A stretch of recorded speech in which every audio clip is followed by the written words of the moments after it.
Chapter 20. Future tense. When an action or event that has yet not taken place but it is expected to happen in near future is known as future tense. जब कोई क्रिया या घटना अभी तक नहीं हुई हो लेकिन उसके निकट भविष्य में होने की उम्मीद हो तो उसे भविष्यकाल कहते हैं. Examples. एक, they will visit us this Sunday. वे इस रविवार को हमसे मिलने आएंगे. यह वाक्य बताता है कि यह घटना भविष्य में घटित होगी. दे विषय है, will visit क्रिया है और us this Sunday समय सूचक वाक्यांश है.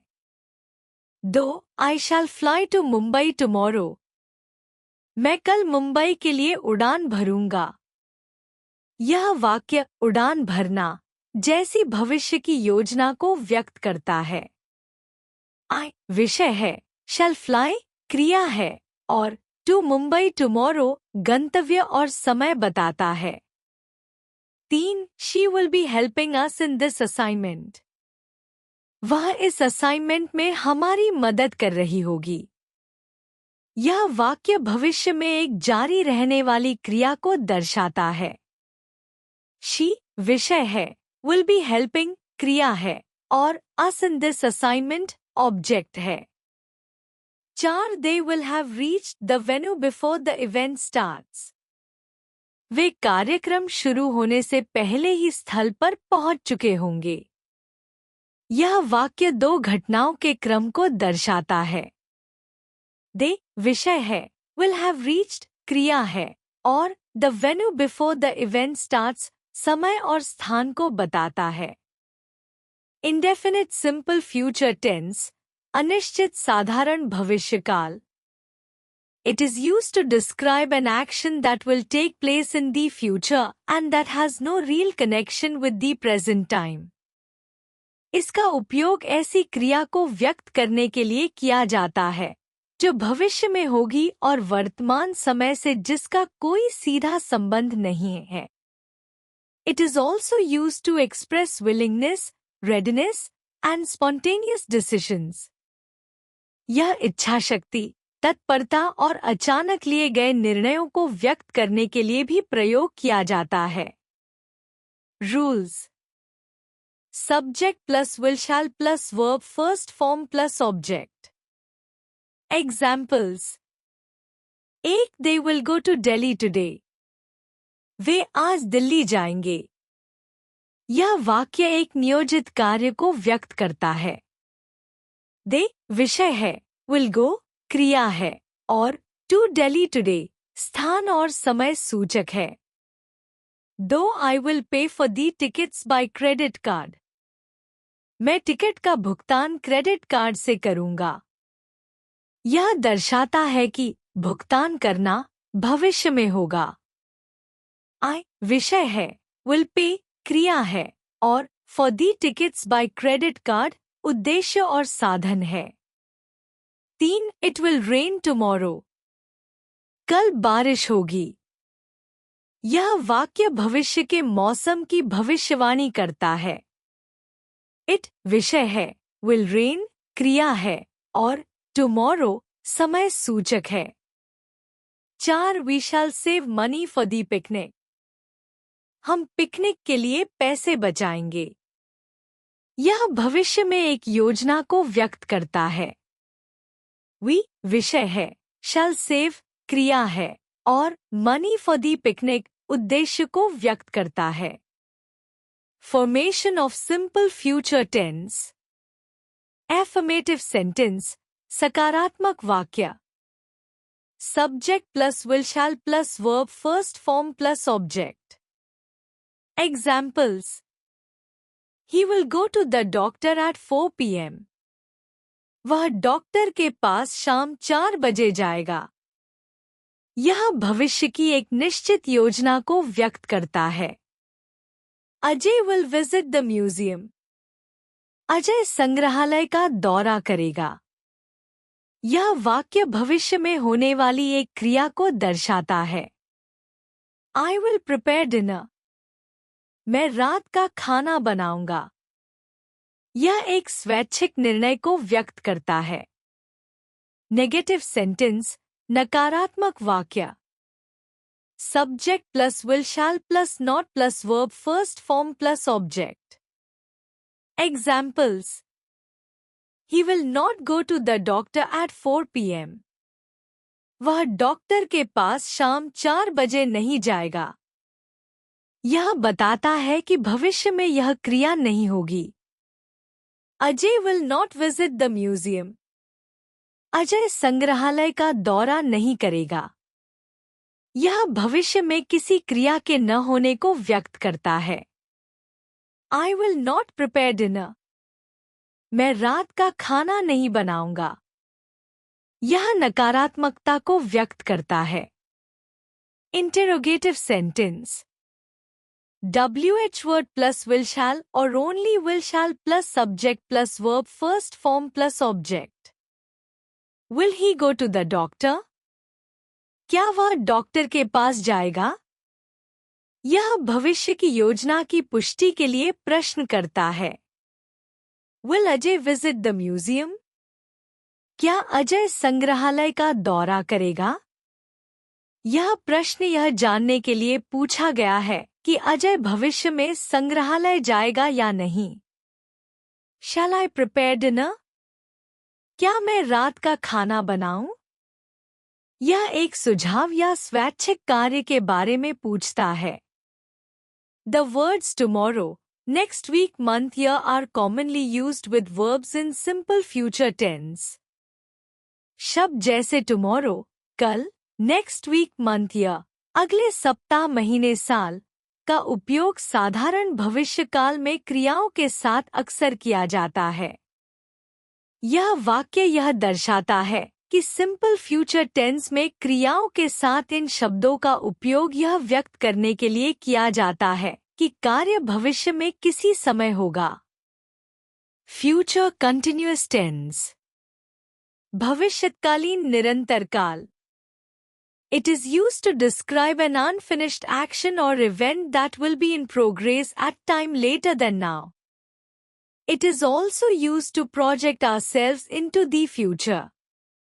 यह प्रयोग एक अधूरी क्रिया या घटना का वर्णन करने के लिए किया जाता है जो अब से कुछ समय बाद जारी रहेगी। इसका उपयोग भविष्य में अपने आप को प्रक्षिप्त करने के लिए भी किया जाता है। Rules: subject plus will shall plus be plus verb first form ing plus object. Examples: एक I will be playing at this time tomorrow. मैं कल इस समय खेल रहा होऊंगा। 2 they will be traveling next week. वे अगले हफ्ते यात्रा कर रहे होंगे। भविष्यकालीन निरंतर काल का उपयोग उस क्रिया या घटना को व्यक्त करने के लिए किया जाता है जो भविष्य में एक विशेष समय पर हो रही होगी। इसमें will be plus verb ing का प्रयोग होता है, जैसे उदाहरणों में I will be playing और they will be traveling। यह संकेत करते हैं कि इन क्रियाओं का कार्य भविष्य में हो रहा होगा और वह एक प्रक्रिया के रूप में जारी रहेगी। Formation of future continuous tense. Sentence in future continuous tense can be formed as affirmative sentence, subject plus will shall plus be plus verb first form ing plus object they will be dining with us today. I will be staying there for a week. Ram will be waiting for you. Negative sentence, subject plus will shall plus not plus be plus verb first form ing plus object they will not be dining with us today. I will not be staying there for a week. Ram will not be waiting for you. Interrogative sentence, WH word plus will shall or only will shall plus subject plus be plus verb first form ing plus object plus. Will they be dining with us today? Will you be staying there for a week? Who will be waiting for you? Future perfect tense. It is used to describe an unfinished action or event that will be in progress at a time later than now. It is also used to project ourselves into the future. यह किसी अधूरी क्रिया या घटना को व्यक्त करने के लिए उपयोग किया जाता है, जो अब से आगे के किसी समय में जारी रहेगी। इसका उपयोग हमें भविष्य में स्वयं को प्रक्षिप्त, प्रोजेक्ट करने के लिए भी किया जाता है। यह वाक्य फ्यूचर कंटिन्यूअस टेंस की परिभाषा को व्यक्त करता है। फ्यूचर कंटिन्यूअस टेंस का उपयोग यह दिखाने के लिए किया जाता है कि भविष्य में कोई कार्य किसी निश्चित समय पर चल रहा होगा। यह हमें भविष्य की स्थिति या गतिविधि को स्पष्ट रूप से व्यक्त करने में मदद करता है। Rules: subject plus will shall plus be plus verb first form ing plus object. Examples: I will be playing at this time tomorrow. मैं कल इस समय खेल रहा होऊंगा। यह वाक्य यह दर्शाता है कि कल इसी समय खेलना जारी रहेगा।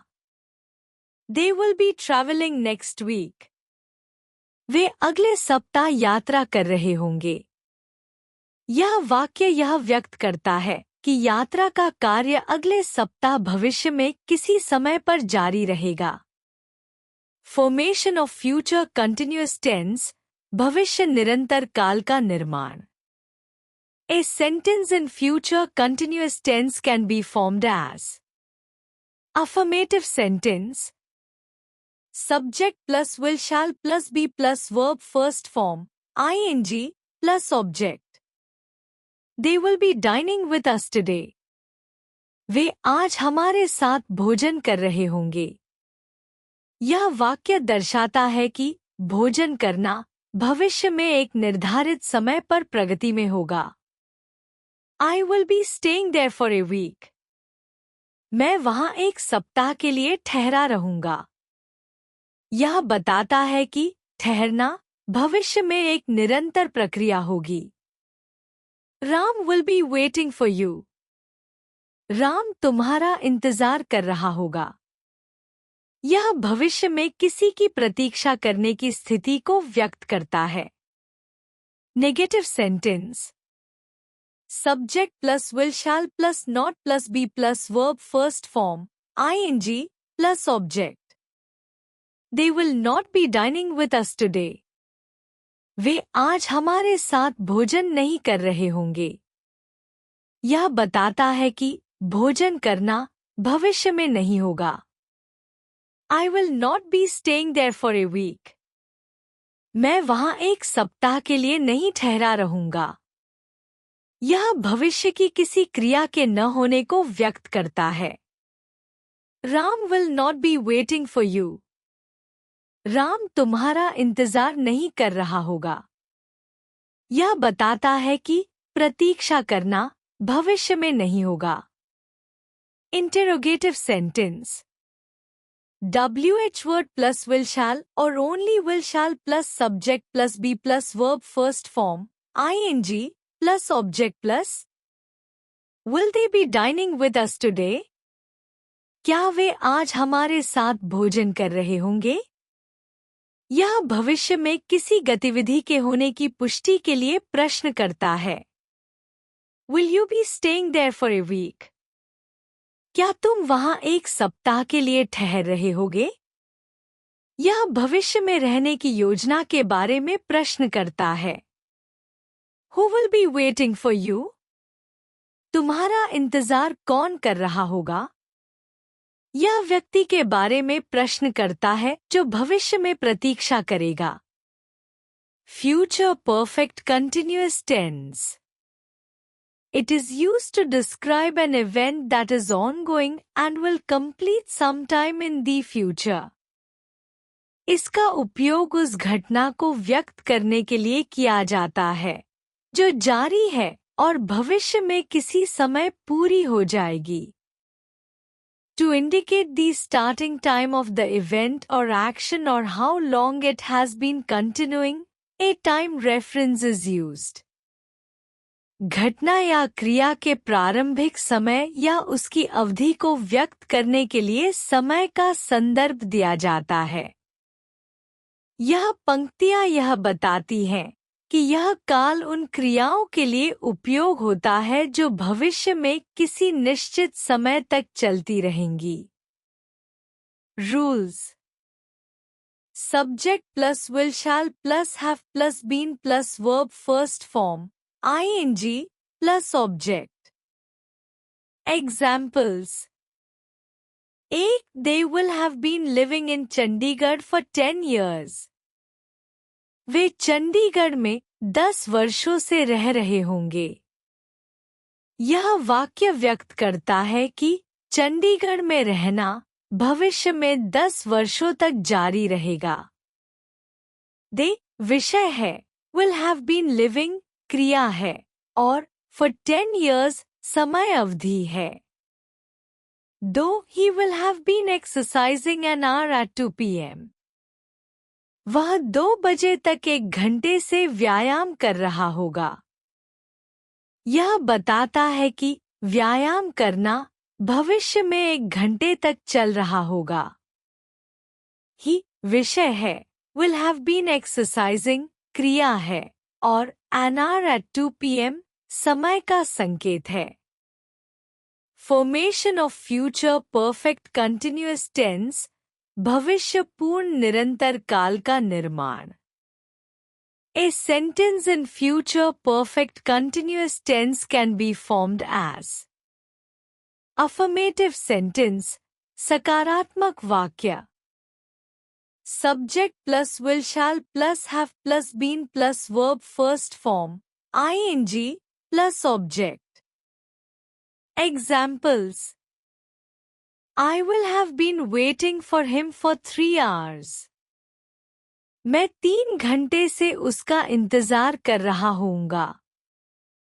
यह वाक्य व्यक्त करता है कि इंतजार करना 3 घंटे तक चल रहा होगा। They shall have been finishing the work. वे काम खत्म कर रहे होंगे। यह बताता है कि काम खत्म करना भविष्य में जारी रहेगा। I will have been going. मैं जा रहा होऊंगा। यह यात्रा की स्थिति को व्यक्त करता है। नेगेटिव सेंटेंस नकारात्मक वाक्य subject plus will shall plus not plus have plus been plus verb first form ing plus object. Examples: I will not have been waiting for him for 3 hours. मैं 3 घंटे से उसका इंतजार नहीं कर रहा होऊंगा। यह बताता है कि इंतजार करना नहीं हो रहा होगा। They shall not have been finishing the work. वे काम खत्म नहीं कर रहे होंगे। यह बताता है कि काम खत्म करना जारी नहीं रहेगा। I will not have been going. मैं जा नहीं रहा होऊंगा। यह यात्रा की स्थिति के न होने को दर्शाता है। इंटेरोगेटिव सेंटेंस प्रश्नवाचक वाक्य WH word plus will shall or only will shall plus subject plus have plus been plus verb first form ing plus object plus। Examples: एक, What will I have been waiting for 3 hours? मैं 3 घंटे से किसका इंतजार कर रहा होऊंगा? यह प्रश्न इंतजार की वस्तु के बारे में पूछता है जो भविष्य में जारी रहेगी। Though shall they have been finishing the work? क्या वे काम खत्म कर रहे होंगे? यह प्रश्न काम के भविष्य में पूरी होने की संभावना को दर्शाता है। 3 Will I have been going? क्या मैं जा रहा होऊंगा? यह प्रश्न यात्रा की भविष्य की स्थिति को जानने के लिए पूछा गया है। निष्कर्ष: फ्यूचर टेंस भविष्यकाल उस कार्य या घटना को व्यक्त करता है जो भविष्य में होने वाला है। यह समय के संदर्भ में किसी घटना के होने की भविष्यवाणी करता है। एक इंडेफिनिट सिंपल फ्यूचर टेंस साधारण भविष्यकाल। यह काल किसी कार्य को व्यक्त करता है जो भविष्य में होगा और वर्तमान समय से कोई वास्तविक संबंध नहीं रखता। रचना सकारात्मक subject plus will shall plus verb first form plus object. नकारात्मक subject plus will shall plus not plus verb first form plus object. प्रश्नवाचक WH word plus will shall plus subject plus verb first form plus object। उदाहरण They will go to Delhi today। दो future continuous tense भविष्यकाल निरंतर काल। यह काल उस कार्य का वर्णन करता है जो भविष्य में किसी निश्चित समय पर चल रहा होगा। रचना सकारात्मक subject plus will shall plus be plus verb first form ING plus object. नकारात्मक subject plus will shall plus not plus be plus verb first form ING plus object. प्रश्नवाचक WH word plus will shall plus subject plus be plus verb first form ING plus object.